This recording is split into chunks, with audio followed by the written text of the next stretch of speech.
Welcome to Owning Pleasure as a Black Woman, the podcast for accomplished Black women ready to stop surviving and start thriving. I'm your host, Natasha Riley, licensed therapist and founder of Jaber Integrative Wellness Services. This is where we move beyond talking about change to actually creating it.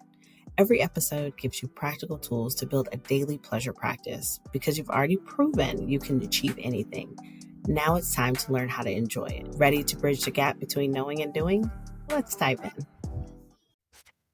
Hello, and welcome to another episode of Owning Pleasure as a Black Woman. I am your host, Natasha, licensed therapist, talking all things self-care, pleasure, and rest for the high-achieving Black woman. So if that is you, you are definitely in the right place. If you are new here, we have over 100 episodes for you to listen to begin building that foundation of what you want your pleasure, your self-care, and your rest to look like. So I hope you go back and go ahead and get things started. And if you are an OG here, welcome back. I appreciate you. I don't know how to show how much I appreciate you, but just know that I appreciate you and I show up here every day for you, my love. So before we get this episode started and me telling you who this is for, I want you to head over to the link jabrywellness.com/reset so that you can begin your 7-day self-care reset today. The sun is out. We are coming up on summertime soon. And I want you to have those good habits so that while you're out here having fun and showing up for everybody, that you are also showing up for yourself. So I will remind you again at the end of the episode, okay? So this episode is for the woman who keeps saying yes, even when her whole body is screaming no. You're capable. No one is questioning that, okay? We know you can do it. We know you can handle more. You always have. But lately, handling more doesn't feel like strength. It's actually starting to feel like survival. You're not burned out because you're weak, honey. You're burned out because you've been confusing what you're able to do with what you actually have the capacity to do. And those are not the same thing. So I want you to stay with me today because this distinction might be the one that finally gives you permission to stop running on empty. Say this with me. I will not continue to run on empty. Now, let's name this for what it is. The pattern is using ability as proof that you should. And I see this constantly with my clients. I see it with my clinicians. I see it with my friends. I for sure see it within myself. The fact that we can do something gets treated as an automatic confirmation that you should do it. Could and should are two different things. So you're taking on projects because you're qualified. You handle the family business crisis. You take on the project because you're qualified. You handle the family crisis because you're the stable one in the family. And you absorb the extra work because nobody else will do it as well. And on the this looks like competence. It looks like you're smart. It looks like you've got strength. It looks like you have got it together. But on the inside, it feels like you just built a cage.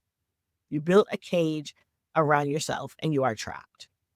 There's nothing wrong with you operating this way. Like I said, this is something that I struggle with too. I'm always like, well, I mean, because I can, I will.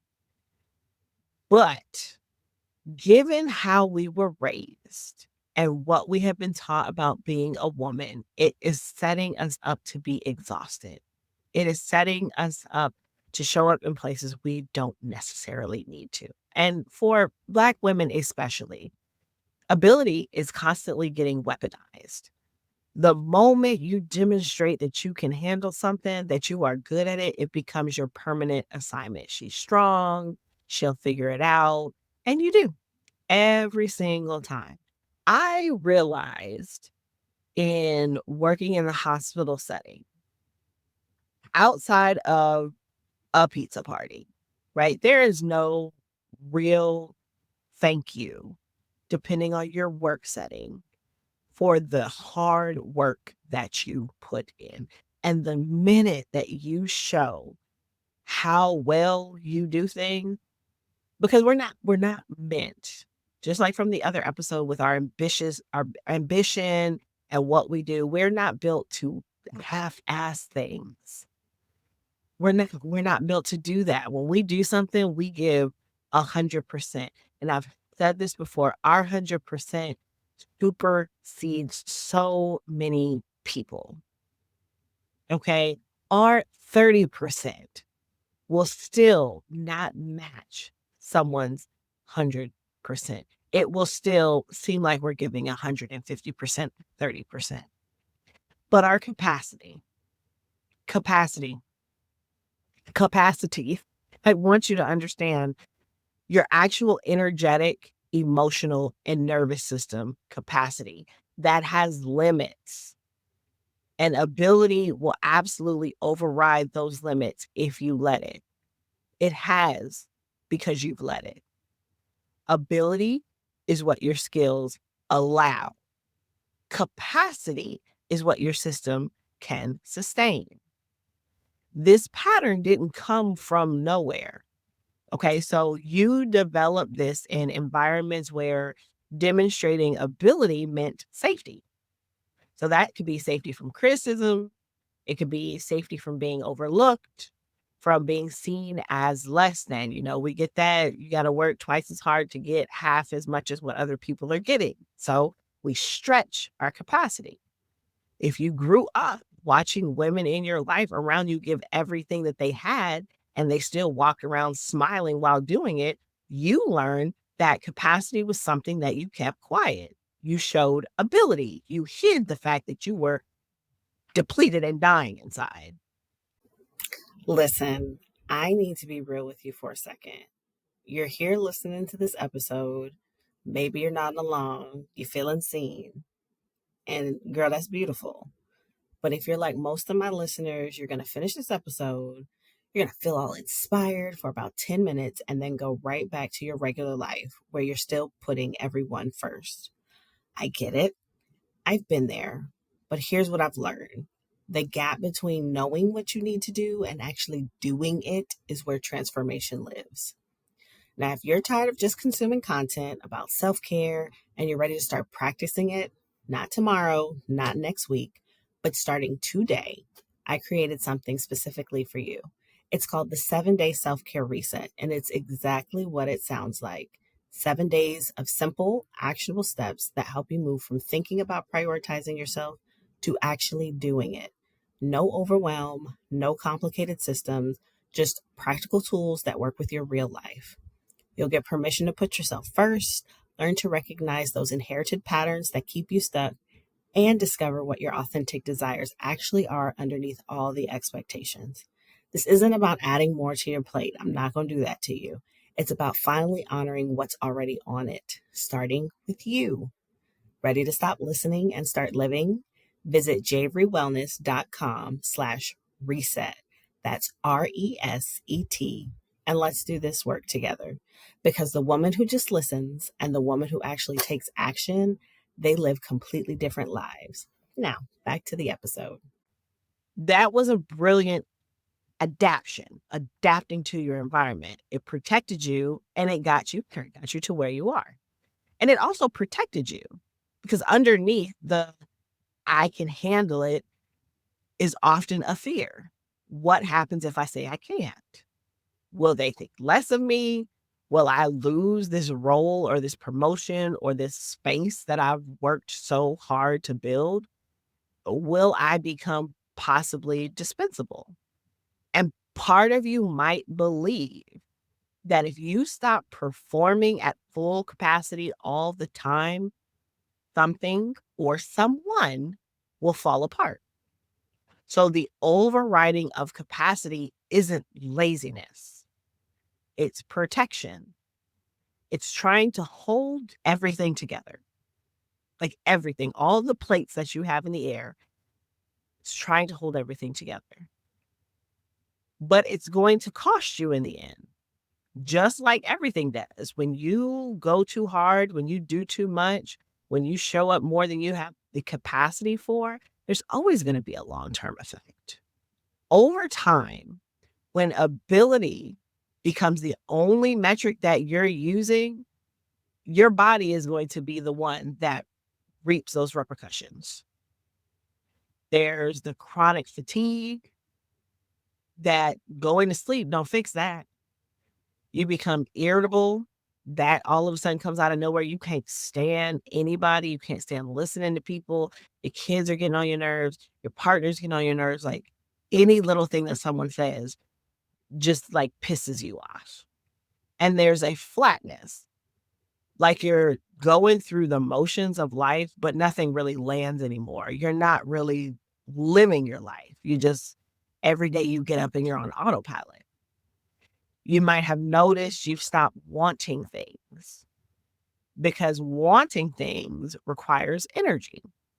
And energy is the one resource that keeps running out. I had a client that say all the time, I have these things that I like to do. I like to read. I like to go to this. I like to hang out with my friends. I don't have the energy. I don't feel like trying to reach out to people. I don't feel like getting myself there, making the plans. I just don't feel like doing it. And that's because the energy source is down, is out. And the cost of ignoring capacity is that eventually capacity makes the decision for you. Like you don't have to make a decision. It's not about if things start to break down. It's about when. And that usually is not graceful. It does not look like a graceful pause of, oh, I'm going to take a break or, oh, I'm going to use my PTO. It looks like a breakdown. It looks like a mental breakdown. It looks like a health crisis, a moment where you just can't anymore. I cannot do it. And your capacity isn't a form of weakness. Capacity is just data. It's just a fact. It's your system telling you what it actually needs to sustain the life that you're building. We don't have to make stories about it. We don't have to say it's good or bad, it's right or wrong. It's a fact. There is only so much that you and I can do. And the quicker that you are to embrace that fact, the easier your life can become. So I'm going to invite you to some reflection. Again, as I've said in every episode, I don't want you to fix anything right now. I just want you to be curious. I just want you to start being able to ask yourself these hard questions that you may not have ever sat with. So one question, where in my life am I using I can as permission to ignore I shouldn't have to? Question number 2, when did I last make a decision based on what I have capacity for rather than what I'm able to do? Question number 3, what would I have to believe about myself to say, I'm capable and this is too much for me right now? You don't have to answer those out loud. Just let them sit. Somewhere in you this week, let them sit. Notice this week when you feel that pull, that natural pull to say yes, simply because you know you can do it, because you're good at it, or it would be easy for you, not because you want to, not because you have the bandwidth, just because saying no feels like admitting something you're not ready to admit.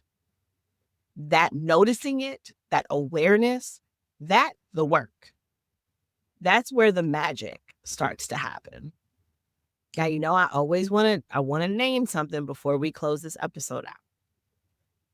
This episode can help you see your patterns. Okay. The way ability has been running the show for you while capacity has been getting ignored. And that awareness is genuinely valuable. It is very important because once you're aware of these things, you can't unknow them. You can't unknow them. But understanding why you override your own limits all the time and actually changing that behavior are two very different things. So in therapy, we're going to go deeper. We look at what's underneath the compulsive yes, the fear, the identity, the survival writing that make this feel necessary.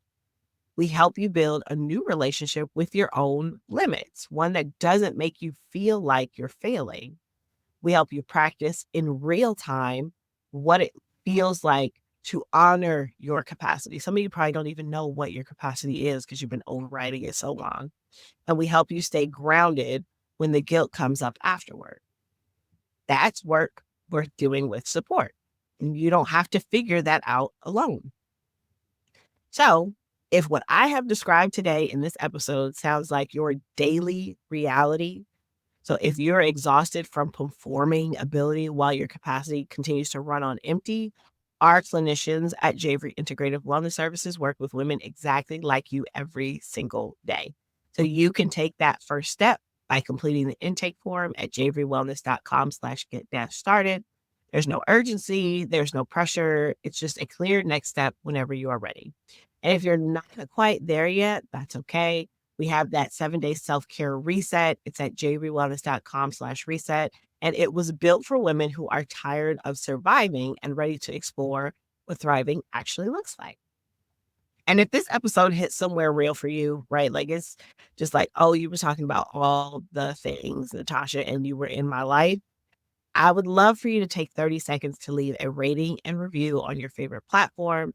It's going to help other women who need this find this podcast. So I want to thank you so much for being here today and listening. And remember, being capable of something has never meant you were required to do it. You deserve to start making decisions from a full cup, not just from a will that refuses to quit. So I love you so much, and I will talk to you in the next episode. Bye. And that's a wrap on today's episode of Owning Pleasure as a Black Woman. If this conversation sparked something in you and you're ready to take action, don't let that inspiration fade by Monday morning. Visit www.javerywellness.com/reset and start your free 7-day self-care reset today. Because the woman who just listens and the woman who actually takes action, they live completely different lives. Talk to you next week. Bye.